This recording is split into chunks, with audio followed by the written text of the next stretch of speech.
Hoje nós estamos começando uma série. Como você deve ter visto aí quando nós divulgamos nas nossas redes sociais, essa série tem o título Odes do Advento. E talvez você deve ter se perguntado o que é um ode. Que esse é o tipo de linguagem que a gente não usa mais, né? Esse é o tipo de expressão que a gente não usa mais. Esse é o tipo de, de palavra, de português que a gente não usa mais. Um ode é um poema cujo fim é que seja cantado. Ele é um poema que é escrito e o fim deste poema é que ele seja colocado em música. E os odes, eles têm uma influência na tradição cristã extremamente importante. Porque, com o passar da história, a fé cristã, ela não foi só transmitida em termos de confissões recitadas, ela não foi só transmitida em termos de proposição falada, mas a fé cristã ela também foi transmitida em termos de música cantada. Por exemplo, um dos registros, além do livro dos Salmos, que nós temos um verdadeiro livro de cânticos ao Senhor na própria Bíblia, na igreja primitiva nós vemos o apóstolo Paulo entregando para nós, lá em Filipenses no capítulo 2, um cântico. O chamado cântico da humilhação. Tende em vocês o mesmo sentimento que também houve em Cristo Jesus, que embora existindo como Deus, não usurpou o ser igual a Deus, era algo que ele deveria se apegar. Antes, a si mesmo, se humilhou. Assumiu a forma humana, tornou-se servo. E não somente servo, mas o servo que vai até a morte de cruz. A gente recita muitas vezes isso, mas, por exemplo, Filipenses no capítulo 2 era um hino cantado pela igreja primitiva. Porque a fé cristã, ela se alimenta não só de proposição, ela também se alimenta de cânticos. E se tem uma razão que nós devemos cantar, é a chegada do Senhor Jesus. Por isso que o advento é um tempo de cântico. Cantai que o Salvador chegou. É assim que eu cresci como batista, lá nos idos. Você que vem de uma tradição batista mais antiga, eu cresci naquela tradição batista mais tradicional possível, que tinha regente, que tinha hino lá, tinha um irmão que tocava piano lá e o pessoal cantava os hinos na igreja, e o pessoal botava paletó e gravata, e na época do Natal todo mundo cantava lá, o cantai que o Salvador chegou.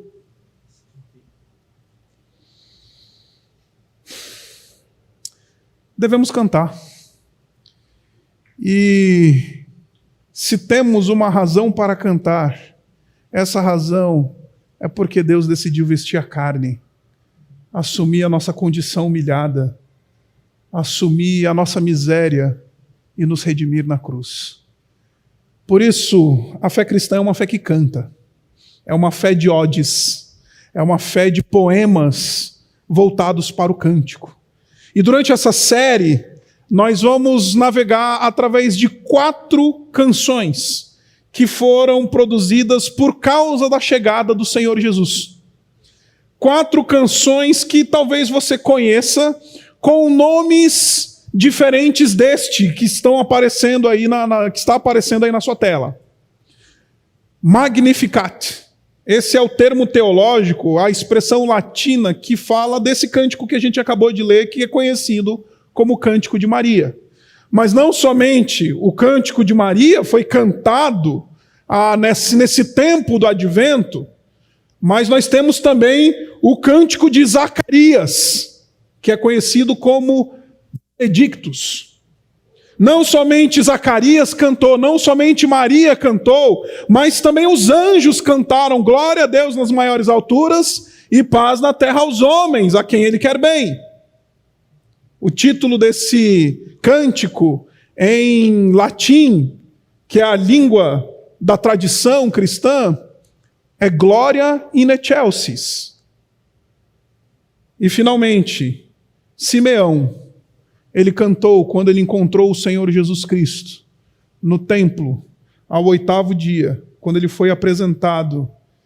E ali Ele disse: agora, Senhor, tu já podes despedir o teu servo, porque os meus olhos viram a salvação que tu preparaste diante de nós. Esse cântico, esse quarto cântico, é conhecido como Nunc Dimittis.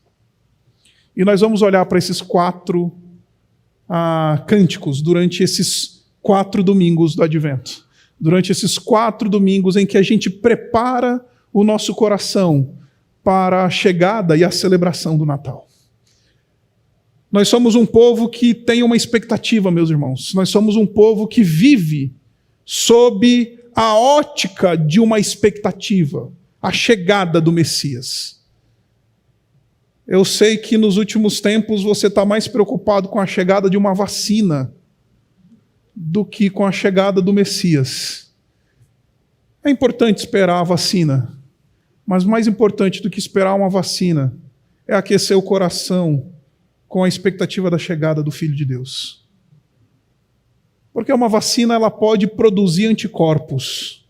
O Filho de Deus ele redime as nossas almas e nos salva. Por isso, durante esses 4 domingos, nós vamos ter uma jornada de cânticos, de reflexão acerca daquilo que diz a palavra de Deus. Nós vamos ter uma jornada de olhar para a palavra de Deus e cantar e meditar nesses cantos, a fim de que o nosso coração seja aquecido para que a gente possa, de fato, celebrar a chegada do nosso Messias, o nosso Rei Jesus. Nesse primeiro cântico, como disse para você, cujo título é Magnificat, porque essa é a primeira palavra latina que aparece na tradução latina. Maria, ela tinha acabado de receber a notícia de que ela seria mãe do Salvador. Um anjo Gabriel, você conhece a história, apareceu até ela e disse: Maria, bem-aventurada és tu, porque o Senhor te escolheu para que você seja a mãe do Salvador. Então o Espírito do Senhor vai te cobrir com a sua sombra, e em teu ventre será gerado um ente santo, e ele será chamado Filho do Altíssimo, e Deus, seu pai, Deus lhe dará o trono de seu pai Davi, e ele reinará para sempre. Maria recebeu a maior notícia que alguém poderia ter recebido. E acredite, depois que me tornei pai, depois de que eu recebi a notícia da Isabela de que seria pai, essa coisa da anunciação, ela ganhou uma outra dimensão na minha vida.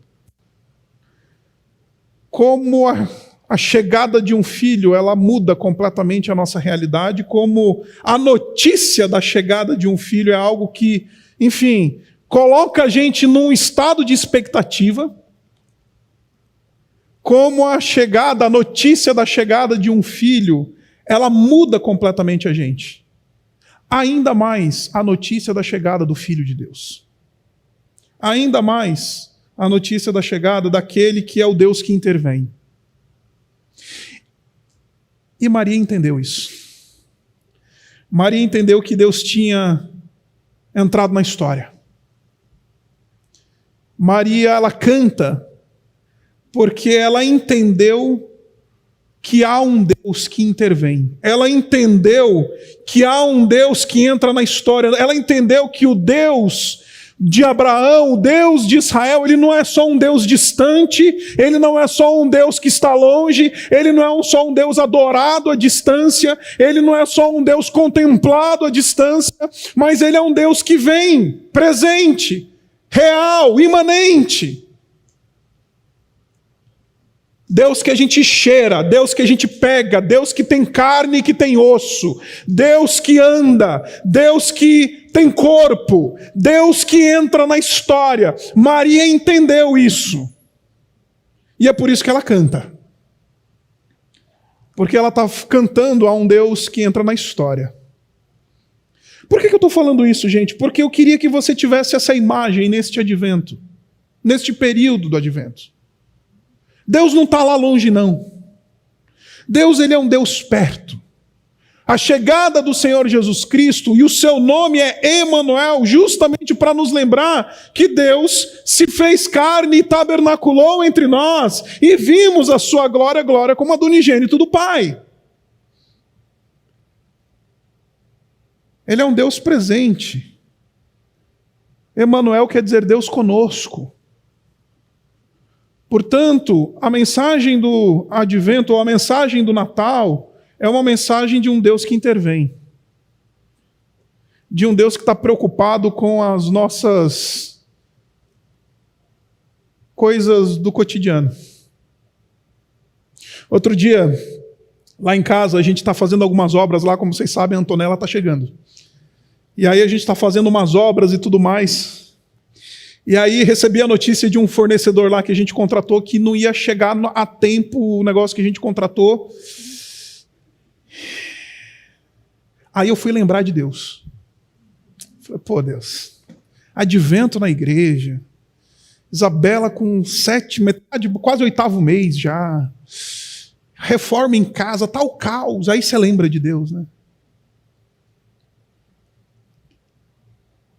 Aí eu fui brigar um pouquinho com Deus, falar, Deus, eu sei que tem o coronavírus aí, eu sei que tem um monte de coisa aí na agenda, mas não dava para intervir nesse fornecedor e ver se esse cara entrega no prazo certo, porque senão ele vai atrapalhar a minha vida.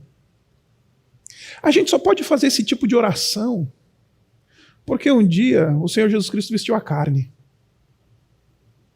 A gente só pode fazer esse tipo de oração relacionando a nossa fé e pedindo para Deus intervir no nosso cotidiano, na nossa reforma, no nosso filho que está indo lá de mal a pior, no nosso casamento que não está lá tão legal, na nossa experiência de carreira e do trabalho, porque o Senhor Jesus Cristo vestiu a carne. Se um dia o Senhor Jesus Cristo não tivesse vestido a carne, esse tipo de oração a gente não faria. Senhor, o fornecedor não vai entregar a tempo, o que eu faço?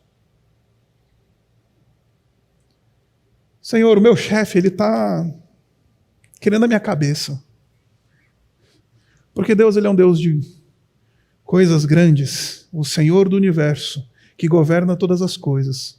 Mas em Cristo Jesus, ele também é o Deus das coisas pequenas. Aí a gente pode se apresentar diante dele e falar assim, Senhor, intervém na minha história. Intervém no meu cotidiano, intervém na minha vida, intervém na minha situação, intervém nessa minha pindaíba de final de ano. Intervém. Porque Tu és um Deus que intervém. Tu és um Deus que opera na história. Tu és um Deus que desceu o degrau e veio para a nossa experiência. Por isso que Maria canta. E quando ela canta 5 verdades que eu consigo extrair desse texto sobre o advento. A primeira delas é que essa visita de Deus ela é transformadora. Ela diz assim, minha alma engrandece ao Senhor e meu espírito se alegra em Deus meu Salvador, pois ele atentou para a humildade da sua serva, e de agora em diante todas as gerações me chamarão bem-aventurada. Note que Maria, nesses versos, ela está olhando para frente. Ela olha para trás no primeiro momento e diz, minha alma engrandece ao Senhor porque Deus me visitou. Deus viu a minha humildade, viu a minha pobreza, viu a minha carência. Mas, de agora em diante, ela está olhando para frente. E ela diz assim, todos me chamarão bem-aventurado. E eu acho que eu já falei isso aqui. Eu amo teologia, gente, vocês sabem disso, eu sou um professor de teologia. Eu amo ler um livrozinho de teologia. Quando eu não estou conseguindo dormir, eu estou lendo teologia, estou lendo coisas ligadas à teologia, vocês me conhecem. Agora, sabe o que eu mais amo na minha vida como cristão e como pastor? É que a fé cristã ela é prática. A fé cristã ela é prática. E mais legal do que ler um livro de teologia é ouvir uma ovelha minha chegar para mim e falar assim, pastor, eu estou liberto da pornografia. Pastor, o meu casamento estava o caco, Deus restaurou. Pastor, a minha história era o prenúncio do caos. Hoje eu vejo a bondade de Deus na minha vida. Pastor, os meus filhos estavam desviados, hoje eles andam perto de Deus. Pastor, a minha vida financeira estava um caos, hoje eu consegui me reorganizar. Isso me encanta e me aquece o coração muito mais do que ler um livro de teologia, eu garanto para você. Porque nós professamos um Deus que intervém com um fim de transformação. De agora em diante, todos me chamarão bem-aventurada. Deus mudou e transformou a minha vida. A chegada do advento significa uma intervenção transformadora, uma entrada de Deus na história que transforma a nossa vida, que faz com que o viciado deixe de ser viciado, com que o ladrão deixe de roubar, que o maledicente deixe de ser maledicente. Faz com que indivíduos que estão mortos em seus delitos e pecados nasçam de novo para um novo reino. De agora em diante, porque Deus interveio, porque Deus vestiu a carne, porque Deus está aqui, de agora em diante todos me chamarão bem-aventurada.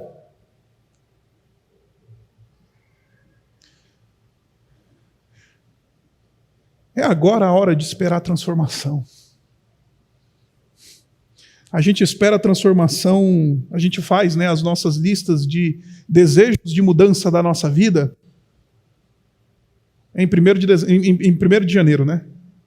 Aí a gente fala, este ano vai ser um ano para isto, para aquilo, vou emagrecer, vou, enfim, terminar a faculdade, vou isso ou aquilo, e a gente sonha com essas transformações. Só que deixa eu falar uma coisa para você. Transformação da nossa vida não acontece em 1º de janeiro, acontece quando a gente encontra o Deus que interveio. Não acontece em acordar no dia 2 de janeiro e ir para a academia. Isso ajuda. Mas transformação verdadeira, profunda, real, é o encontro com o Deus que intervém. De agora em diante, todos me chamarão bem-aventurada. Se você esteve aqui nessa igreja, quando nós falamos sobre as chamadas bem-aventuranças, 2 anos atrás, você sabe o que significa ser bem-aventurado. Bem-aventurado é a expressão bíblica que é um superlativo de feliz. É o indivíduo que é muito feliz, ou absolutamente feliz, ou feliz à 10ª potência. Bem-aventurado é superlativo de felicidade. Bem-aventurado. Em outras palavras, porque Deus interveio na minha história, eu encontrei verdadeira felicidade. Vou ser chamada bem-aventurada. Eu vim convidar você, nesse período do advento, a encontrar um Deus que intervém, a encontrar um Deus que entra na nossa história e entra na nossa história de maneira transformadora. Coloca na mão do Senhor o teu casamento bagunçado, que está aos frangalhos. Coloca na mão do Senhor os teus filhos, que não querem saber nada da fé. Coloca na mão do Senhor a tua carreira, que você não sabe o que vai acontecer. Coloca na mão do Senhor a pandemia. As neuras da pandemia. Porque o advento é uma mensagem de um Deus que entra na história, intervém, e intervém de maneira transformadora. Segundo lugar, não é só sobre um Deus que intervém de maneira transformadora, não é só sobre um Deus que vem no nosso movimento, mas olha só o que ele diz, o versículo 49, ele diz assim, pois o poderoso fez grandes coisas em meu favor, santo é o seu nome. A sua misericórdia estende-se aos que o temem, de geração em geração. Advento é sobre não somente uma visita transformadora, mas sobre uma visita misericordiosa. E aqui eu vou falar alguma coisa que te ofende. Porque quando a gente fala da graça e da misericórdia de Deus, nós estamos falando, eu sempre falo isso aqui na Urbana, de algo profundamente ofensivo ao autossuficiente religioso.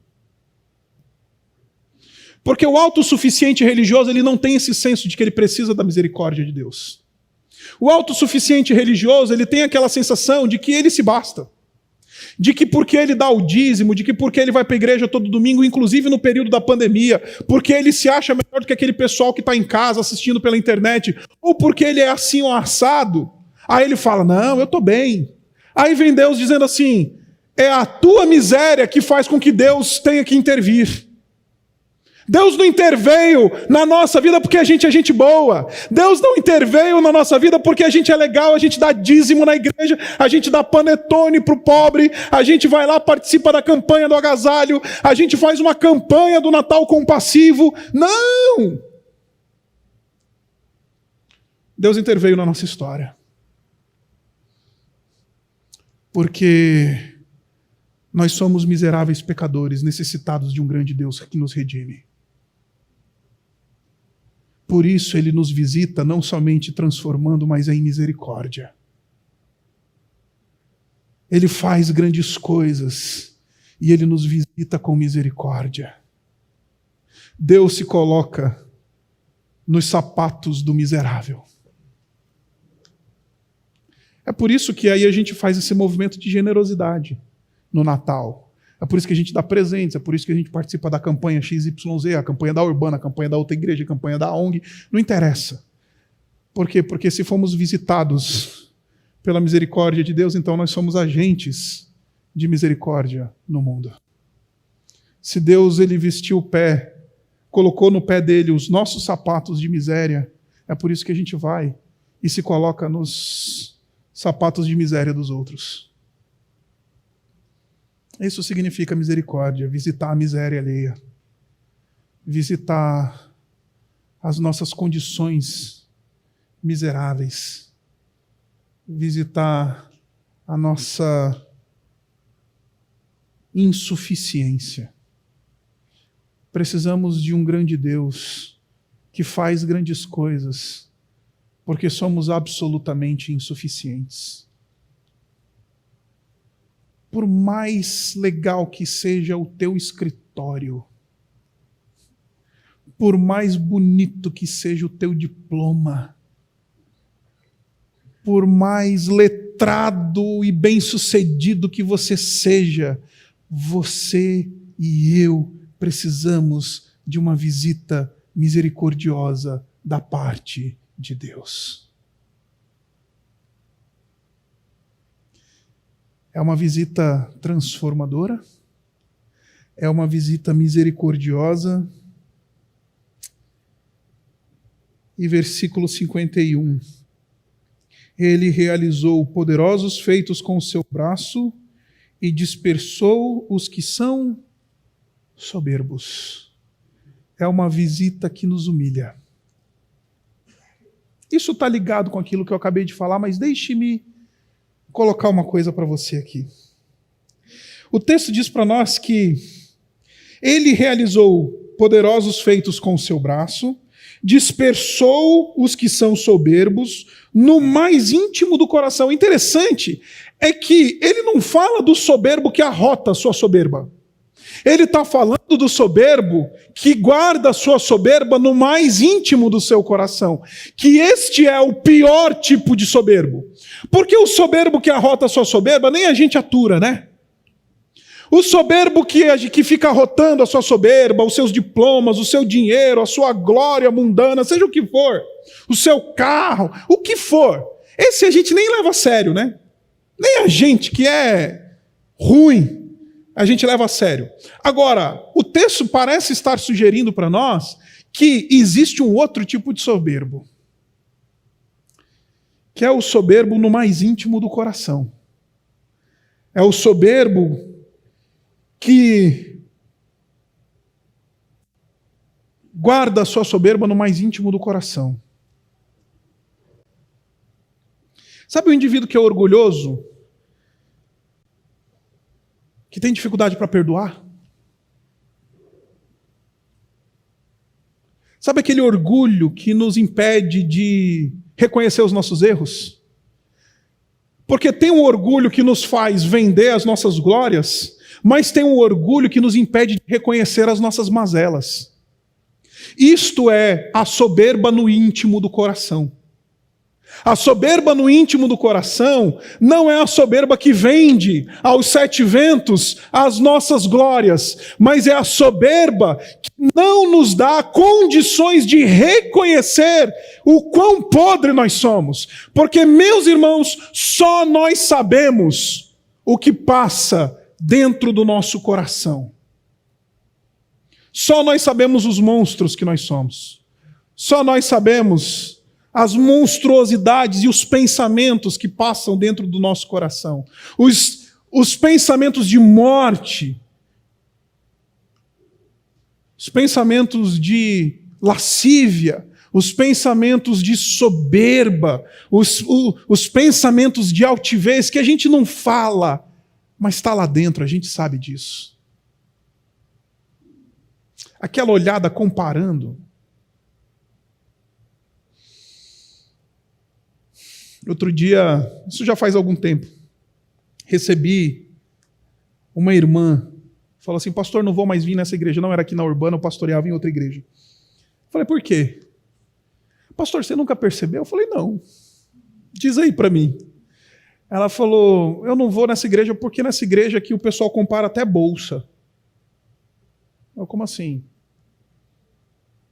Sabe aquela, você é irmã, você olha a bolsa da outra e fala: ah, a minha é mais cara.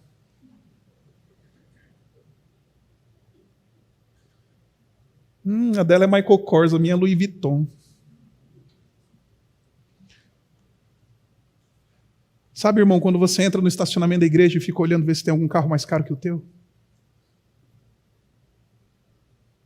Isso é a soberba no íntimo do coração. É aquela soberba que a gente não fala, mas que está aqui. E é um câncer da nossa alma, que nos consome. Porque a partir dessa soberba, a gente vai começar a desejar algumas coisas, a gente vai começar a atuar de uma maneira que é completamente deletéria na nossa vida. A gente vai romper relações, a gente vai criar todo tipo de ruptura na nossa vida por causa dessa soberba que a gente alimenta no nosso coração. O interessante é que o texto bíblico diz assim: ele dispersou, expulsou, mandou embora gente que tem esse tipo de atitude.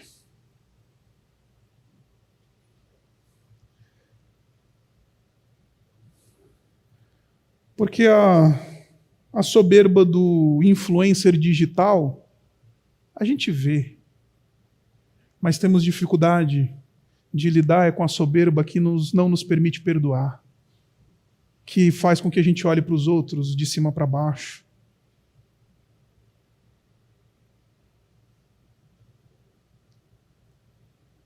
Que nos faz indivíduos racistas,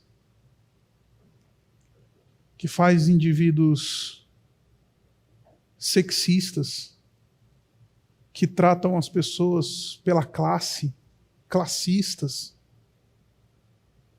Soberba no íntimo do coração. Esse tipo de gente não é acolhido por Deus, é dispersado. É isso que o texto está dizendo. O advento é essa mensagem de um Deus que intervém para aplacar a nossa soberba, que entra na nossa história para falar: quebra essa cerviz dura, esse ego que não perdoa. Esta semana estava conversando com uma pessoa que me procurou e falou assim: pastor, eu não consigo perdoar a minha sogra.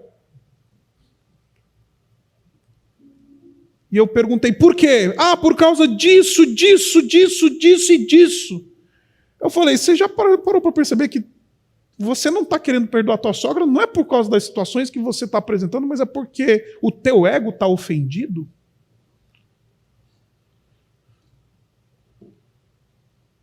Aí ela falou assim, não, pastor, não é meu ego não. Eu falei, é sim, irmã. Ela ficou chateada comigo. E eu pensando, soberba no íntimo do coração.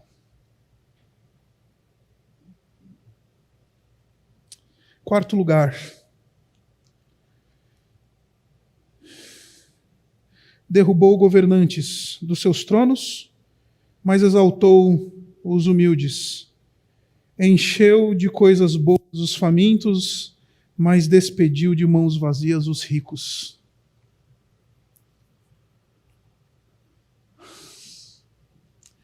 É uma visita que transforma. É uma visita que nos humilha. É uma visita que supre. Ele supriu as nossas necessidades quando ele diz assim, encheu de coisas boas os famintos. É uma visita que provê. É uma visita generosa. É uma visita que sustenta. É uma visita que preenche aquilo que comida não preenche. Que preenche... Eu não sei se você já percebeu, mas eu tenho visto a minha esposa grávida. A minha esposa grávida ela é muito, muito engraçada. E ainda bem que ela não está aqui hoje. Então, posso falar à vontade. Mas a Isabela, com esse turbilhão de hormônios batendo dentro dela, ela está toda diferente. E aí tem hora que ela não sabe o que quer. Ela vira para mim e fala, ai amor, estou com vontade de comer alguma coisa. Eu falo, beleza, o que você quer? Ah, e não sei. Aí eu falo, tá bom. Aí passa 2 minutos, ela vira e fala, não, na verdade não quero comer não, vamos sair? Eu falo, vamos, você quer ir para onde? Aí eu falo, não sei. Liga aí pro meu pai aí, vamos ver se ele está em casa. Eu falei, porque acho que eu quero ir visitar ele. Aí eu falei, peraí, você quer comer, você quer sair, você quer visitar o Edson? Ela, não sei.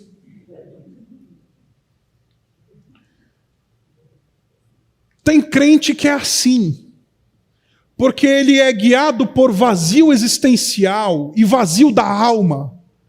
Aí ele anda de biqueira em biqueira dessa vida.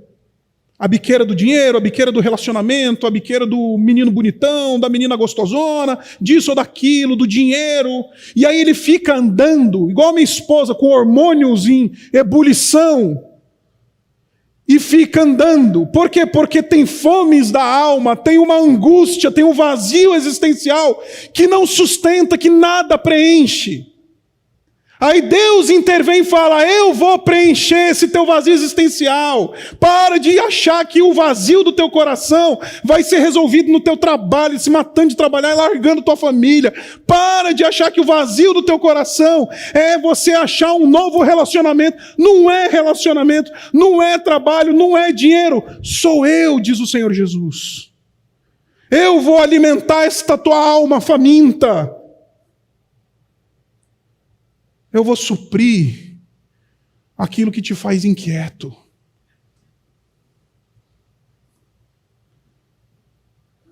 Eu vou te satisfazer os desejos mais profundos da tua alma.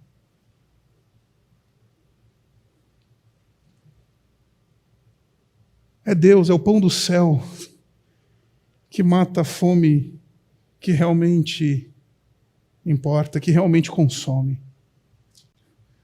Porque a fome do estômago, o pão resolve. E esse pão também é Deus que supre. A fome do corpo, é Deus quem nos sustenta. Mas mais do que a fome do corpo, são as nossas fomes da alma, que nos fazem andar errantes, buscando satisfação em coisas que não nos dão... Sabe, é substância de vida. Como a nossa igreja ela é muito, muito jovem, todo momento eu estou sendo procurado por jovem namorado, que está procurando namorado, namorada, caçando, né? O pessoal que está aí negociando a pista para contratos. E é o interessante que o pessoal hoje em dia não está querendo achar mais um companheiro de vida, uma companheira de vida. O pessoal está procurando gente onde eles vão satisfazer fomes da alma. Aí esses jovens, eles não mais se relacionam como dois seres, eles se relacionam como dois famintos, e literalmente se comem. Literalmente se devoram. Porque estão achando que o outro é que vai satisfazer a minha fome da alma.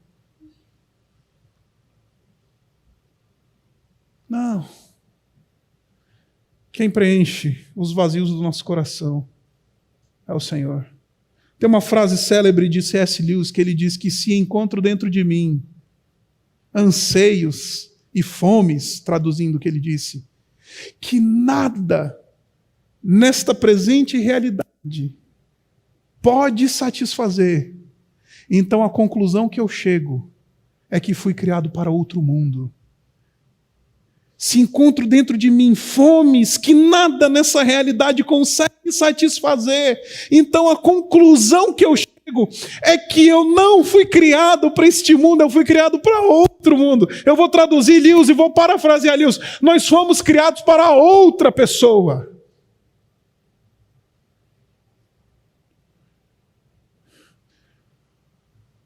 Chocolate não vai preencher o vazio da alma.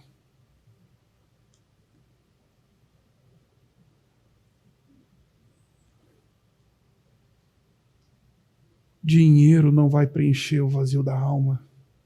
O que preenche o vazio da alma é ter um encontro com Deus que intervém na nossa vida. Aí a gente fala, Senhor, achei aquilo que me satisfaz. Carreira não vai preencher o vazio da alma. Diplomas não vão preencher o vazio da alma. Relacionamentos não vão preencher o vazio da alma. Likes nas redes sociais não vão preencher o vazio da alma. O que preenche o vazio da alma é um encontro real com um Deus que realmente satisfaz. E em último lugar, versículo 54, ajudou ao seu servo Israel, lembrando-se da sua misericórdia para com Abraão e seus descendentes para sempre. E eu quero chamar a sua atenção para isso. Como dissera aos nossos antepassados.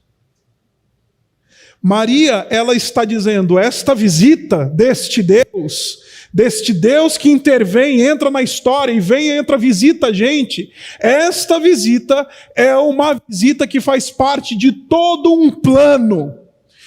E isso mostra uma coisa básica sobre o nosso Deus. Ele é fiel.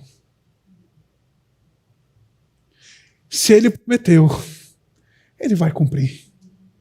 Visto que Ele prometeu aos nossos pais, a Abraão, aos nossos antepassados, então a gente pode ter certeza que Ele vai cumprir. O advento é uma visita de um Deus fiel. O que Deus prometeu? O que Deus garantiu em sua palavra que nós vamos receber?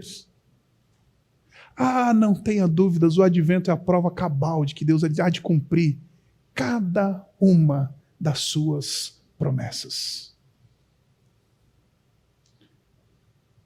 Ele vai cumprir. Ele não vai deixar na mão. Ele não vai deixar, esqueci. A equipe aqui da Urbana se desespera comigo. Por quê? Porque nessa vida louca, eu recebo 450 mensagens de WhatsApp por dia, sem contar os grupos que mandam porcaria. E aí, uma semana, 2 semanas passam, aí o pessoal me procura e fala, pastor, eu te mandei uma mensagem. Eu falei, cara, eu vi, não te respondi. Não. É que eu não lembrei.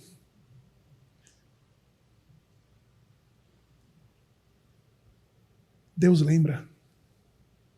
Deus sabe. Se Ele prometeu, Ele vai cumprir. Porque o advento é a lembrança de um Deus que intervém e que é fiel. Por isso eu vim trazer uma mensagem muito simples para você essa manhã. E dizer para você, lembre-se de um Deus que intervém. A mensagem do advento é: Deus entrou na nossa história. Deus entrou na minha e na sua história. Ele sabe das coisas pequenas que estão ao nosso redor. Ele se preocupa com isso. Deus, Ele intervém porque Ele transforma. De agora em diante, todos me chamarão bem-aventurada. Porque é no advento que a gente fala: me transforma, Senhor. Usa esse tempo precioso da minha fé para que haja transformação na minha vida. Senhor, obrigado porque o Senhor intervém e visita com misericórdia. Obrigado porque visitas o Senhor com misericórdia. Transforma, misericórdia. Obrigado, Senhor, porque Tu tratas a arrogância e a soberba do íntimo do meu coração. Obrigado, Senhor, porque no advento eu me lembro que não é sobre eu arrotar uma soberba ou velar uma soberba, mas é sobre ser tratado por Deus na minha soberba. Obrigado, Senhor, porque o Senhor mata a fome, visita de maneira a nos suprir e nos sustentar. A fome do corpo, a fome da alma, ela encontra verdadeira satisfação no encontro real contigo. E obrigado, Senhor, porque Tu cumpres as Tuas promessas. Tu és fiel. E se Tu és fiel, eu posso confiar em Ti. Se Tu és fiel, eu posso depositar a minha confiança em Ti. Eu sei que eu vou receber cada uma das Tuas promessas. Por isso, no primeiro domingo do Advento, nós, por sermos uma igreja de tradição reformada, nós, a cada domingo do Advento, nós acendemos uma vela.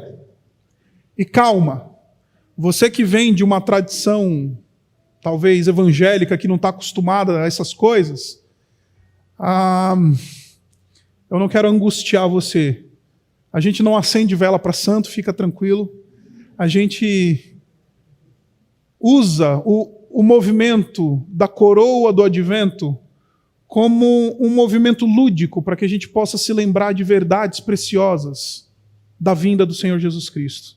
E no primeiro domingo do advento nós acendemos uma vela, a vela roxa, que é uma vela que comunica esperança. Visto que nós temos um Deus fiel, que pode e vai cumprir cada uma das suas promessas, nós esperamos nele. Esperamos por ele. Por isso, lembramos desta virtude cristã, a esperança. Porque um Deus fiel, um Deus grande que nos visita, nos transforma, que nos guarda, que nos humilha, que trata a nossa soberba, que mata a fome da nossa alma. Este Deus é digno da nossa esperança. Este Deus, por Ele, vale a pena esperar. Por isso, quando a gente acende uma vela, a gente está dizendo: Senhor, esperamos por Ti, porque das Tuas mãos vem a nossa redenção. Abaixe sua cabeça. Vamos orar.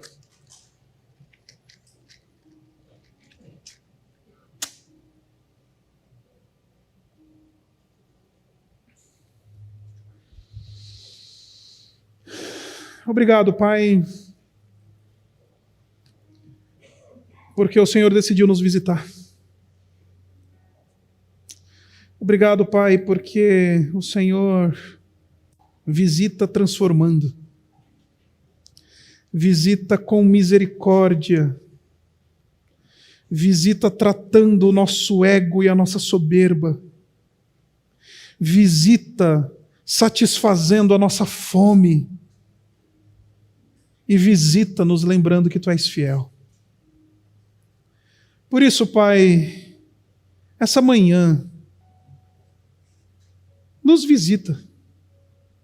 Ajuda-nos a depositar nossa esperança somente em Cristo Jesus. Somente em Ti, Deus Todo-Poderoso. Por isso cantamos, por isso celebramos, por isso descansamos num Deus fiel, bom e que faz misericórdia para com aqueles que o temem. Por isso, Pai, essa manhã nos encontramos com um Deus que veio nos visitar. Celebramos um Deus que nos transforma. E elevamos a nossa alma, elevamos o nosso espírito a um Deus que merece, em quem podemos depositar a nossa esperança, porque sabemos que não seremos frustrados. Nós oramos assim no nome do Senhor Jesus. Amém.